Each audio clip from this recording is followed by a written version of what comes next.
Tarot can be used to gain a deeper understanding of your zodiac sign. Each sign is related to certain cards in both the major and the minor arcana, with the major arcana cards being representative of overarching character traits or big picture concepts, and the minor arcana being representative of specific details and personalized experiences. In this video, we'll be taking a look at the cards associated with the sign Virgo. Make sure to stay tuned and watch for all of the other signs as well, so that in your next tarot reading, when you want to learn who you're going to marry or which one of your friends is talking about you behind your back, you'll know all of the astrological connections for each card. Virgo is most commonly associated with the Hermit card in Tarot's major arcana. The Hermit card represents wisdom. The word hermit is derived from the Greek eremites, which means solitary. Esoteric orders of philosophers often asked initiates to retreat into solitary study in order to deeply delve into their minds and uncover the mysteries of the universe.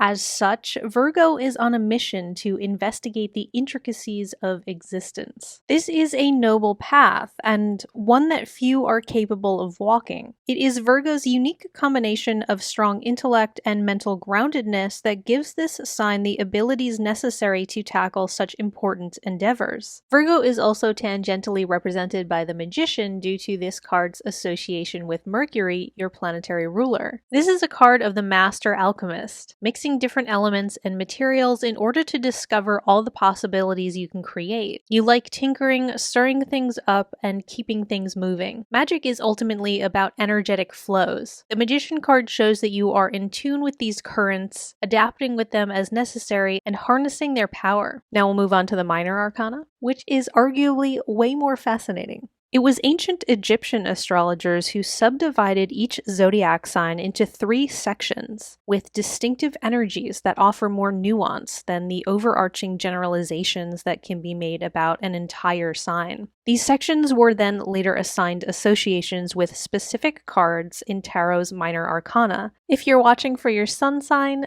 then the segments can be broken down into ranges of birth dates as shown on screen. If you're an advanced astrology student and you know how to read a chart, then these subsections are simply identified by dividing any zodiac sign into 3 equal segments with 10 degrees each. So the first section is comprised of 0 through 9 degrees of the sign and so on. You can look at any placement in your chart which falls within a particular span of degrees and consult the corresponding tarot card. If you were born between August 23rd and September 1st, or you have any placements at 0 through 9 degrees of Virgo in your birth chart, then the 8 of Pentacles is your card. This card is about dedicating yourself to the development of your craft. There's probably something you have a natural draw towards or talent for, and this card calls you to immerse your efforts in the practice of that art, because there is an artistry to it. Even if you're a scientist or an athlete, the way you approach it has a refined finesse. And the more you work on this ability or this interest of yours, the more you will build up a mastery of the subject. This card can often speak of devoting yourself to a learning process or a practice regimen. You find ways to level up and improve and become successful through that educational experience. The ultimate message of this card is practice makes perfect. If you want to be successful at something, just keep racking up that experience and honing your skills. You are destined to get to that expert level.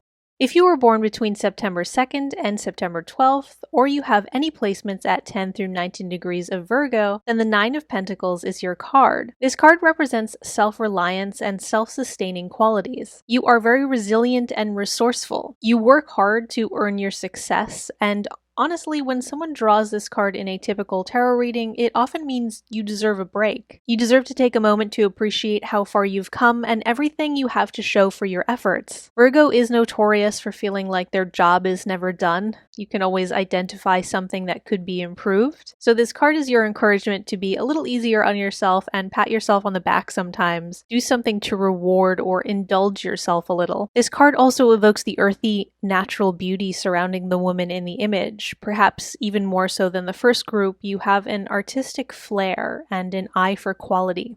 If you were born between September 13th and September 22nd, or you have any placements at 20 through 29 degrees of Virgo, then the 10 of Pentacles is your card. This card speaks to creating success by playing the long game, having a solid plan, executing it diligently, and remaining consistent in your approach. There's also a beautiful selflessness in this energy. The figure in the card isn't hoarding his wealth and success all to himself. He's sharing it with his loved ones and the people around him. Virgo in general is quite good at being helpful and supportive, giving and sharing, and that energy is particularly pronounced in this group of Virgos. You are ambitious and highly skilled. Success will come to you in due time, but you don't seek it purely for yourself, nor for the glory. Your efforts have a legacy that extend to everyone you care about. You wish to improve the quality of their lives as well as your own. Thank you so much for listening, Virgo. Leave a like if you enjoyed this, share it with your friends and other Virgos in your life, comment if you have any questions, and please subscribe. I would be so happy to have you with me.